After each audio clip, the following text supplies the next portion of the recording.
বিষ্ণু ইসলাম একবার ওয়াশরুম সেরে এসে দেখলেন কে যেন অজুর পানি রেখে গিয়েছে।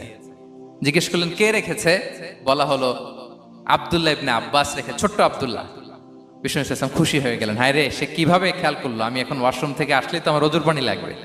খুশি হয়ে একটা দোয়া করলেন তার জন্য। তিনি বললেন আল্লাহুম্মা ফাক্কিহহু ফিদ্দীন ওয়া আল্লিমহু তা'বীল, মানে হে আল্লাহ, আপনি তাকে দ্বীনের জ্ঞান দেন এবং কোরআনের ব্যাখ্যা তারে শিক্ষা দেন। বিশ্বনবীর এই দোয়া এমন ভাবে কবুল হয়েছে, এই আব্দুল্লাহ ইবনে আব্বাস যত মুফাসসির পৃথিবীতে আসবে সকল মুফাসসিরদের সম্রাট হিসেবে আল্লাহ তাকে কবুল করেছেন।